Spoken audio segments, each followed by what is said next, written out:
So for the past 8 years, I've been in like consultative sales. I would meet with about on average, two families every single day for about 6 days a week over the past 8 years. That comes out to about 4,992 families so far in my career. And I've kept a track of a lot of the advice that I would hear from these people. And these people are going to be young, old, black, white, yellow, green, purple, poor, wealthy, rich, broke, anybody that you could think of. Anyone that basically owned a home. Let's put it that way. Even renters, though, as well. And over that course of 8 years, there's been a lot of advice that I've asked for. Part of that warm-up process that you have when you speak to these homeowners in this consultative setting is you want reciprocity. So you're asking for advice from them so that way they feel more inclined to give you advice when you speak to them about whatever you're trying to sell them, right? It helps build trust. It's the same reason why when you go to a restaurant, the waiter is going to give you a Thin Mint or something along the lines of candy, fortune cookies at the Chinese restaurants. They've actually found that the more they give you something like that, even its little gesture, the bigger tips that people will give in return. So part of that reciprocity when I'm in the house is asking for advice. And luckily, I've been able to write down a lot of different pieces of advice that I've received over these 8 years that I've gotten to meet with these thousands and thousands of homeowners. And I wanted to go through a couple of them. So the first one would be never complain about your spouse to anyone. You keep it in between you and your spouse. That is just so powerful because my mother even had a similar saying to this when I was growing up. And she said even her own mom, so my grandmom, didn't think that there was anything wrong whatsoever with their relationship between my mom and my dad. It's so, so powerful. Because as soon as you start to complain about it, like it's so easy as a man to do that. You complain about your wife. That's the stigmatism in blue collar work even. It's reinforcing and you're basically selling yourself back that all of these bad things, complaining about your wife, it's just not good. It plants those seeds of doubt. Second thing would be it kind of goes in line, but to always solve any issue that you have, any dispute, any disagreement, any argument with your spouse before you go to sleep. And that means staying up late. That means staying up till 2, 3, 4 a.m., just going back and forth and figuring out what you guys can do to solve that issue. A lot of it's going to come off of seeking first to understand before being understood. So you seek first to understand and you repeat what they are saying to make sure that the other person knows you understand where they're coming from. And then you can seek, them to understand or seek to be understood from them. Another piece of advice that I've received is husbands, don't take away love from your spouse or for your spouse. Don't take away the love for them when you feel disrespected. And wives, don't take away the respect for your husband when you feel unloved.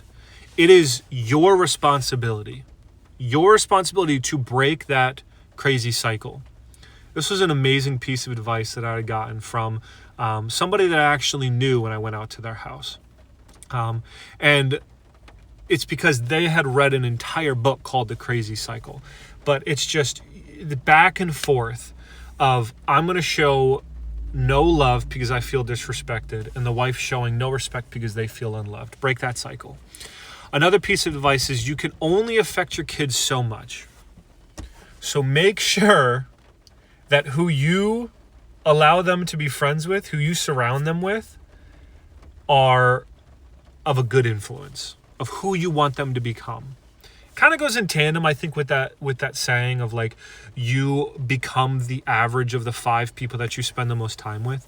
So it's very, very similar in that aspect of things. When they told me about that with the kids, I was like, yeah, they will only listen to you so much and for only a certain period of time. And, they told me that they would come back after a certain period of time as well as they got older. But especially when they're teenagers. I have 3 young kids myself, so it's definitely something that I take to heart, to making sure that who we're friends with and the kids that they have are going to be someone that I want them to be around, a good influence.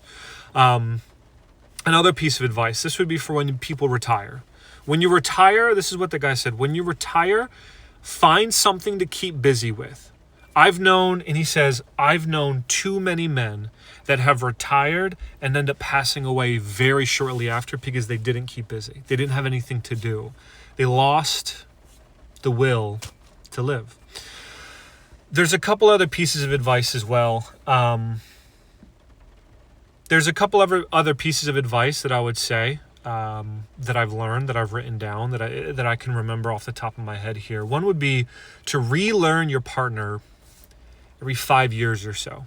They don't stay the same. They change. People change. So making sure that you're not going to assume that they're the same exact person for forever, and you get to relearn and you get to see how their viewpoints, how their mindset has changed, what they care about more now, everything, right? Another great piece of advice from some parents that I have met who had grown-up kids. They were empty nesters, so the kids were out of the house. They said that kids will listen to everything that you say around them. Everything.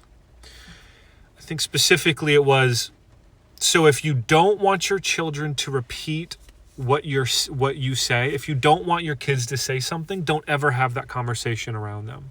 Don't ever say those words around them. That's just something to really, really keep in mind. And the last piece of advice that I distinctly remember getting, and this was multiple times. Many, many people have said this over the years. Thousands of homeowners that I've met with. Would be, you trade your time for money, but you can never trade money back for time with your kids. I mean, that hits hard. So it's like, where do your priorities lie? Do your priorities lie in throwing away your 20s, your 30s at a job that you don't enjoy for money that's going to be neither here nor there, especially after you pass away and your kids are grown up? Put your priorities where they should be. You are better than you deserve.